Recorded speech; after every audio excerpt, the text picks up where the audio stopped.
Good morning, Dubai. Welcome back to the Lovin Dubai show. Our top story today, Dubai reveals World Cup traffic master plan.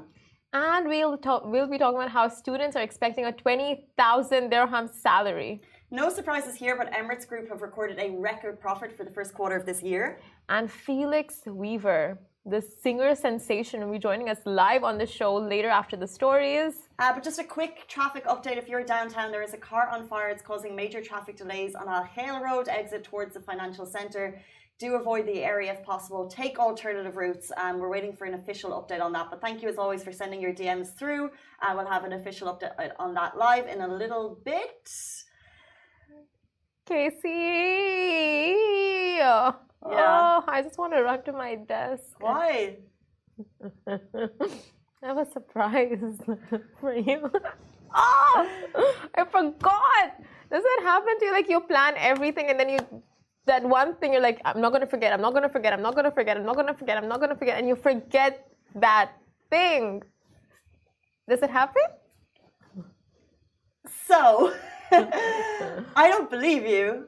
Because right before the show, you're like, I have to go to my desk. I have to go to my desk. I was like, Simran, it's 8:30. We're never on time. Today, you're finally on time for the first time ever. How could you possibly need to go to your desk? And you said it was because you forgot your earphone. And I was like, Simran does not give a flying fish about her earphone because she never uses it. So maybe you are telling the truth. What's the surprise? Now you've ruined the surprise, by the way. No, now you wouldn't see it coming because you know it's there. You know something's gonna hit you, but you just don't know when. You don't know where. You don't. It's gonna be after the show. It's not gonna be right after the show. Now I have to like plan it, but it's not gonna be on the show for sure. So why didn't you wait till tomorrow? Now I have to wait for it. No, it's not gonna be on the show. Now it's gonna be on Instagram, IG stories for Lovin Dubai. So make sure you watch it. Okay, well Simran has teed that one up nicely. To see what is it a prank? Hits Casey, where it hits Casey, when it hits Casey. Is it a prank? After what you did to me last time? I would hope you were going to tee it up a bit better than this, to be honest. You've had weeks. I literally have my next prank waiting. What is it? I'm going to tell you. So basically, how did this start? How did the prank war start? You threw a glass that I thought contained water at me on the show, and you got me. So then what did I do? You shocked the living soul out of my body with your shock pen. I was literally going to be like spazzing on the floor.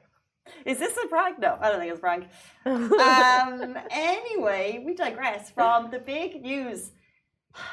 In case you've been living under a rock with no access to internet in a faraway corner of the globe, you'll be aware that the World Cup is looming. It's happening 20th November, kickoff, and Dubai has just revealed its master traffic plan. So the RTA has revealed its dynamic public transport master plan for managing the mobility of fans from fan zones and facilitating the movement of passengers flying through Al Maktoum International Airport to attend the FIFA World Cup 2022.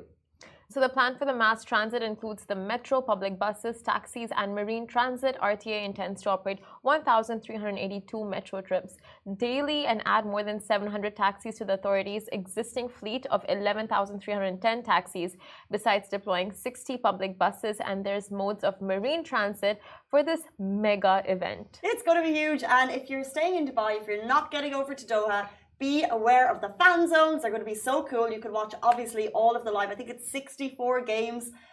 There's activations happening across Dubai. The official FIFA fan zone is happening in Dubai Harbour. There's only a couple official FIFA fan zones in the world, by the way. Obviously, there's going to be one in Dubai. But there's also others happening at Barasti, ISD Paddle. We're actually going to be working with them for their fan zone, which is going to be pretty cool. Dubai Media City, Zero Gravity. It's going to be wild. Traffic is already wild. Oh my! Let's just point that out. However, they're already obviously planning it out, mapping out the additional people that will be coming into the city. They're putting on more taxis, more bus routes to make sure that they can cope with the demand and ferry fans throughout the city and to the airports needed to get them to Doha on a daily basis. That's fab. Honestly, it's so impressive. But what would be more impressive is if they just added flying cars already. Yeah. In time for the World Cup. Yeah, that would definitely be more impressive. No, like that would like save so much hassle of like road traffic, adding taxis, adding this, adding marine time. Just add flying cars. Yeah, why not? right? That would make so much more sense. 100% agree with you. And you could just get to places faster. If only they thought of that like last week, Simran. It's just your time frame is off. Because starting on Sunday, they're not going to be able to roll it out. But if you had said this on the show a couple of weeks ago, I've no doubt. Are you saying it's my fault? No, I'm saying you have a brilliant idea. It's You're just literally bad, saying it's my I'm saying fault. it's badly timed. It's a How is badly timed idea. Once again, genius idea, terrible follow through. It's never going to happen. Follow through. Well, no follow through. This is the problem. Would I be following through? No, but I'll tell you. Simran's an ideas woman. See, we have a proactive government. They should have seen this coming. They They should have did. planned. This is why they have a master traffic plan for this exact purpose. But does it include flying cars or flying taxis? No, but we're going to be one of the first cities in the world to have flying taxis. So despite the fact that it's not ready for the World Cup, that's not the key aim. The key aim is to, the bigger picture is a fully, a whole new transport solution that's better for the environment and better for traffic. So it's not just to facilitate the World Cup. They need to look at regulations. They need to look at costs. So it will be rolled out, but not for the World Cup. But they should have done it for the World Cup, is what I'm saying. Yeah. Yeah, you stumped me there, to be honest. But I mean, like the football fans that we are, it's just exciting. All the like fan zones popping up around the city, and all these sports clubs just like banging out like new, just new decor, not decor, like new setups. Yeah, it's like literally we have a massive list on Lovin Dubai. Also, for your latest World Cup updates, do check out our sister website, Lovin Doha. May I just say, in terms of everything that's going on in Doha, the real people capitalizing and winning from this World Cup? Dubai. Like 100%. So many people I know are flying to the UAE, making Dubai their destination for spending their bucks, going to the fan zones, and maybe they have a World Cup ticket or two. They'll go over to Doha for a couple of days. Dubai is home base for so many people. So although it's happening in Qatar, and Qatar have done this huge investment, we're reaping the rewards. And yes, there'll be more traffic on the roads, but it's always good to be in a city that's doing well, which actually leads us on to our story that we're going to be talking about Emirates in a little bit as to their record profit. Yeah, exactly. And to our story too of the expectations of people working and living in the UAE. When I say people, I mean students. Students, the story is about you. And can you explain this if you're a student and you're watching? This is ridiculous, honestly. So student, you know what? It's not really ridiculous. You have something in your mind, but when reality hits you, it's just broken. It's a power play by Gen Z, and I love it. Okay, yeah. They're teaching us to dream big. So students in the UAE are expecting salaries of up to 20,000 dirhams. So with the recent decrees issued by the UAE government, students are being given the flexibility to work and earn while studying, and this applies to those between the ages of 15 and 18 years of age, so 15 and above. And now, interestingly, students were asked what their salary expectations are in a survey conducted by employer branding firm Universum for 2022, and the answer was around 19,000 to 20,000 dirhams.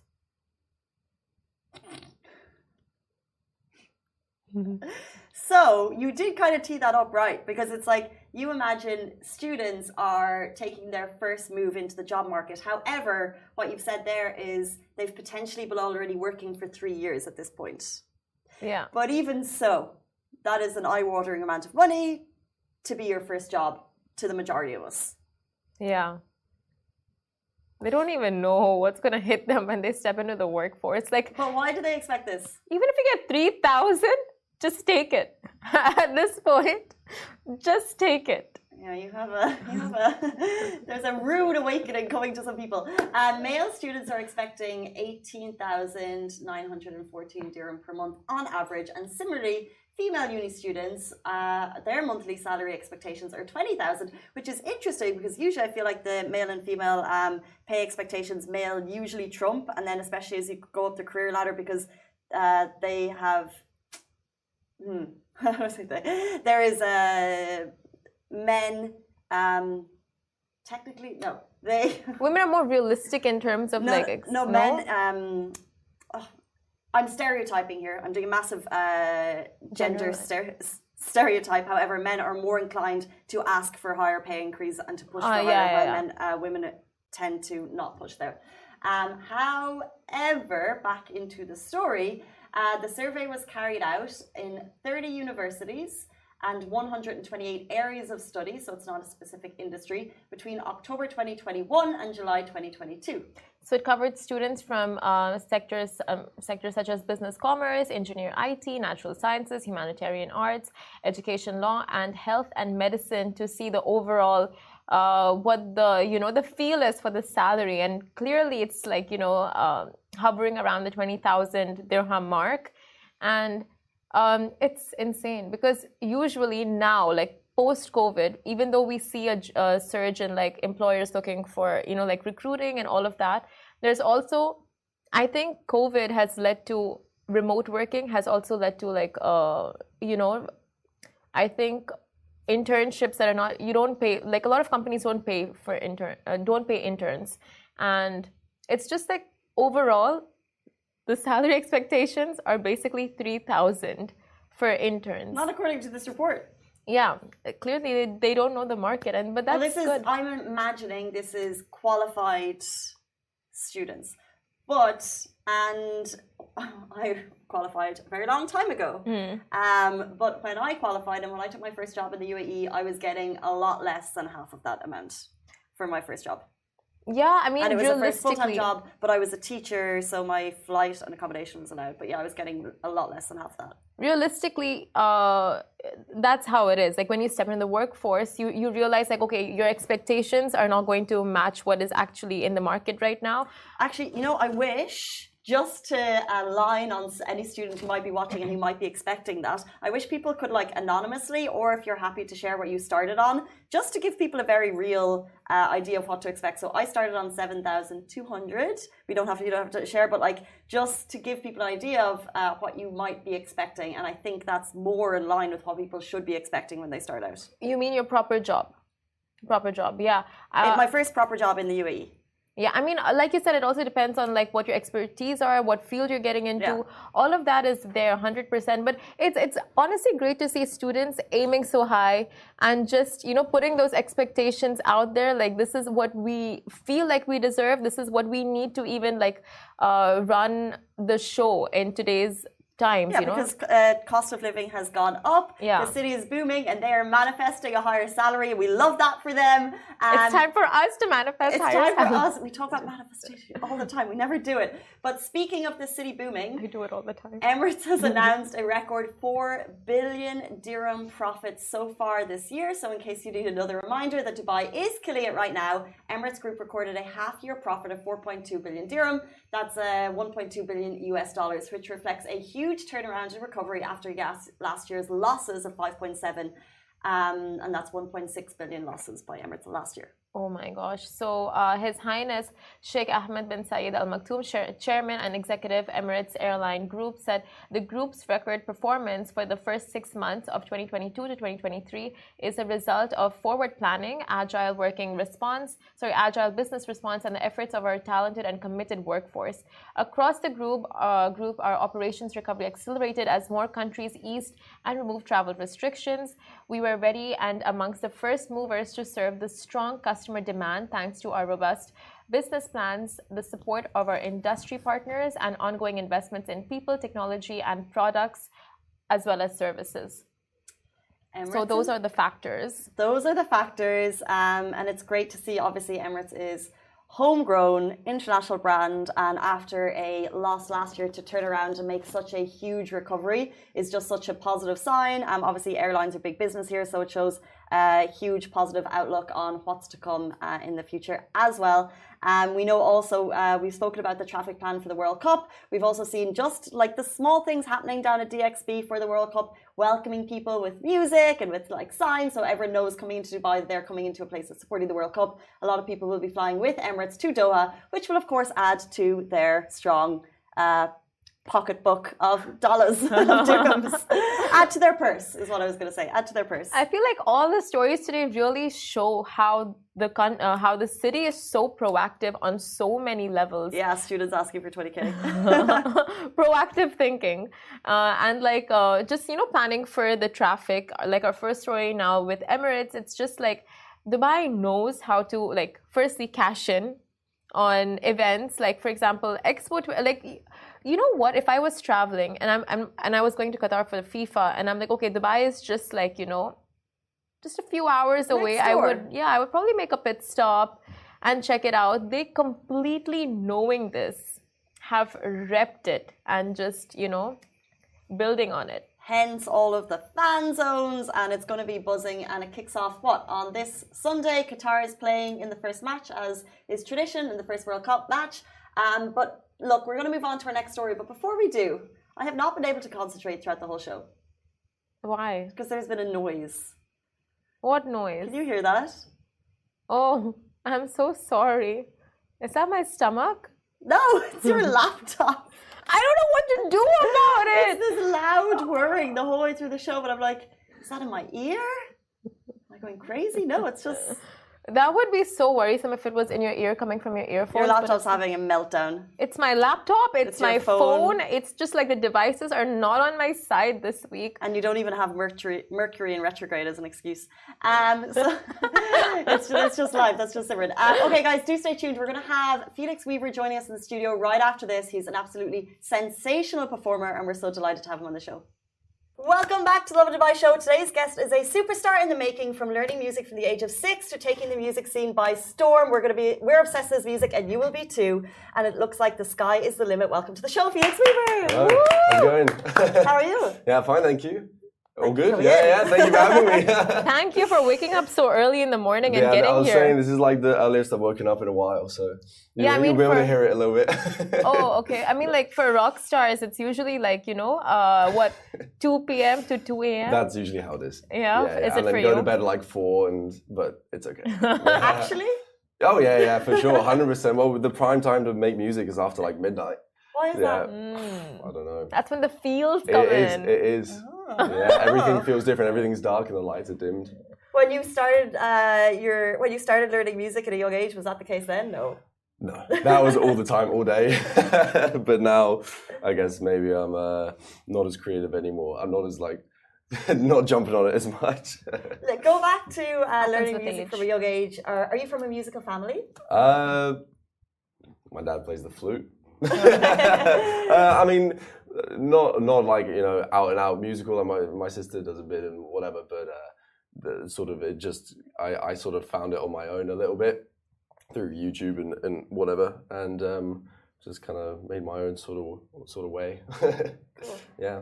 So I guess I mean it's like, I think it was when I first heard Metallica, I was like, okay. What age was that?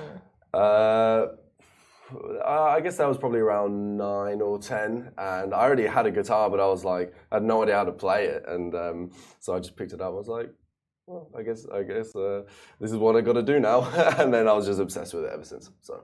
Oh, you picked up a guitar, and were you self-taught, or you took lessons? Yeah, no, I didn't have any lessons. I would sort of I would play the songs and listen to them, and then be like, oh, that sounds about right. And I would just use some tuner on my phone, because I didn't know what any of the tuning was. And yeah, I just taught myself by ear. Oh, and YouTube.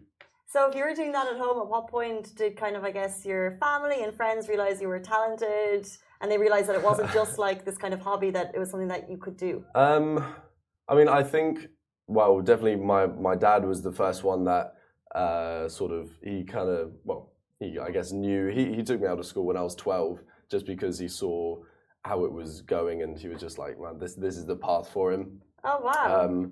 And it's not the most orthodox thing to do, and I wouldn't suggest it for anyone else, but I guess it was sort of, I mean, I'm so glad it was like that, and he's like my number one fan, so. So you mentioned Metallica. You're wearing a Queen's shirt. What other bands are your favorites, or oh my God, the list is I mean, the top ones, the most inspiring ones, definitely Audio Slave, Breaking Benjamin, Bring Me the Horizon, a little bit newer. But I love, there are some, other weirder stuff that I like. Pretty Reckless? Pretty Reckless are pretty cool. No one knows them. Yeah, so sure. shocked. Yeah, Pretty Reckless. They're fantastic. I know this band that just went on tour with them. And they're pretty cool. Can you describe your sound for everyone watching you for the first time? I'm still trying to figure it out. It's I guess it's a grungy kind of pop rock-ish kind of sound that also you could kind of bang your head against the wall too. So I guess hardly commercial.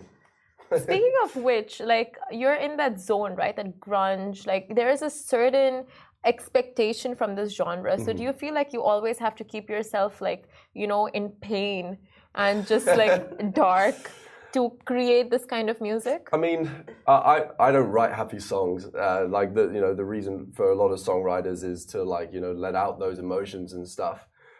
So, I mean, I wouldn't say that I have to be sad to write a song, but definitely like even sometimes you could be in a good mood and write it, and then there are things coming out that sort of you don't even realize you're thinking about. So it's a bit of a therapeutic process, but I'm not going around like with a frown all day. So when you're dating and in a relationship, are you like break up already? So I have a heartbreak and I need my albums. Yeah, I have a couple of those songs. The producer I'm working with now doesn't really want that many love songs. So, no, I'm definitely guilty of writing a few of those. Speaking of, your song "My Pain" is just gorgeous. I could have that over and over and over and over and over. Tell us about it. That one, actually, I just wrote. It took me about, I think, less than an hour. I was just in my room and just strumming. Lots of the stuff I write is originally on acoustic, and then I take it over to electric and sort of like pump it up a little bit. And yeah, I was just sitting in my room, sort of strumming it, and it all sort of came to life. I think I was feeling a little bit down at the time, as you can probably tell by the name of the song, and it sort of just came about, and just recorded it in my studio at home. Who are these songs for? Are you writing for like a person that you want them to hear it? Well, actually, I think they're more.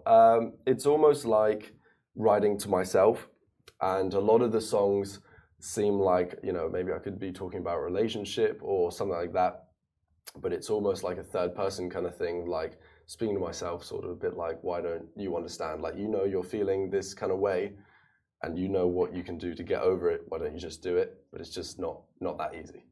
So do you see yourself in 5 years from now covered with tattoos and piercings? I'm already building up a little bit. You can't see under here. Typical. But yeah, I need to get a couple more. I only got tattoos here for the time being, but I reckon in about 2 years I'll come back on and I'll be a bit more. So Casey wasn't stalking you at all. Yeah. At all. No. She didn't realize that you have like 1,000 fan pages. Do I? There's a few.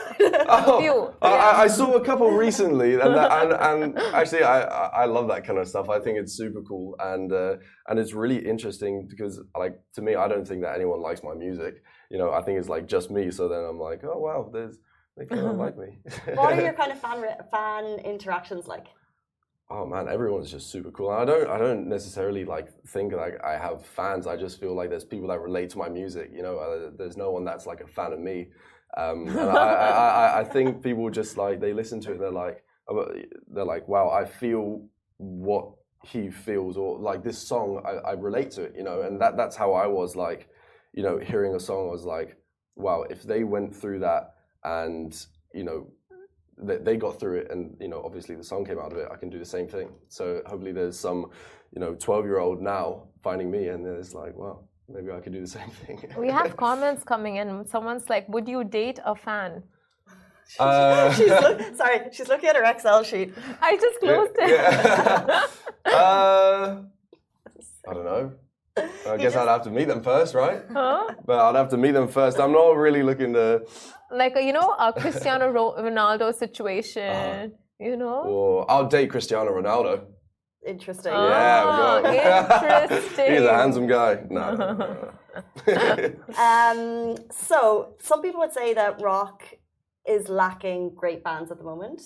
Or it's not as kind of mainstream. Right. How hard is it to make your name in rock right now? Especially in the UAE. Yeah, well, here's a different story. But I think there's so many fantastic rock bands out there now and rock musicians. But the problem is everything has sort of been done before. So it's very hard to be original, and even like, a lot of my stuff, I'm sure you could say, oh, this sounds like this, or, whatever. So I think it definitely needs someone to sort of come in and kick it in a bit like a Marilyn Manson kind of figure, where it's just like, what is this? I've never heard this in my life. And that sort of kicks it back in. But, you know, it's like even pop music now. Like, I don't want to sound like a music snob, but it all sounds the same to me. And so, you know, it's just that originality. It's pretty hard to get. Where would you call home, by the way? I'm trying to figure it out. I mean, I was born in Bahrain. I left there when I was 12, when I left school, and I didn't go back. But definitely, I mean, my parents are English, maybe England, but I feel like in the next couple of years I'll know where my home is. I've just not quite found it yet. Well, you did say you'd be back here in 2 years with more tattoos, which is amazing. Yeah. So that's in 2 years. We're going to have you on the show again. But what about 5 years? Like, what is the dream? Where do you want to see yourself in 5 or 10 years? Well, God, that's a. I mean, the wish is to just make it as big as possible and just perform for the biggest crowds and just have my music there for anyone that needs to hear it. Because, you know, that's what it is. I want to inspire people and sort of show people that, you know, that whatever they're going through, whatever they feel isn't weird, and it's not like they're not going through it for no reason, and that, you know, there's always a way out of it, you know. I guess that's how I see it. That's incredible. So you're going to be sticking to this genre. Oh, do you see yourself collabing with anyone in specific, or do you have like dream collabs? God, there's so many people I would collaborate with. But I don't think I'm quite at that point yet. But you never know. I mean, that's one way to really get yourself out there. And there's a lot of people now that would be. But you should put it out there. Who do you want to collab with? Bon Jovi. I know you're watching. He's I know he's watching. The show, every morning. We can't get him off. It's annoying at this point. My God, he keeps commenting on all my posts. Like, But yeah, that would be a dream one, Bon Jovi. That must be really annoying, like liking all your posts. Yeah. Oh my God, especially from someone like that. Oh, Block him at this point. Yeah. Very quickly, that is all we have time for. But can you let people know how they can find you? Like, what's the best platform to get your music? YouTube, Spotify, Apple Music, whatever you use, it's on there. Just Felix Weaver, type it in, and everything will come up. What's the name of your latest album? I just released a short 3 EP album called Parasite, which I just recorded in the US this summer. So if you want to go watch Parasite, and there's a music video for Parasite on YouTube, which is pretty hectic. Yeah, pretty intense. Can I just say I loved your answer about not thinking that you have fans, but having people that relate to your music. That's really beautiful. So thank you so much for sharing all of that with us on the Lovin Dubai show. Come back in 2 years' time. Come back in 5 years' time. We look forward to watching your journey. I'll be here. Awesome. Guys, that is it for us on the Lovin Dubai show. A massive thank you to Felix Weavers. Goodbye from me. Goodbye from me. See you later. I think I'm going to do that. Hello everyone, it's Hala Bassam from Smashy TV. Are you interested in the latest tech and business news in the region? Then make sure to check out our show Tech Bil Arabi on Smashy TV app and on our website www.smashy.tv. And don't forget to follow us on all our social media platforms at Smashy TV. Smashy TV for the driven, the dreamers, and the doers from Monday to Friday at 10 a.m.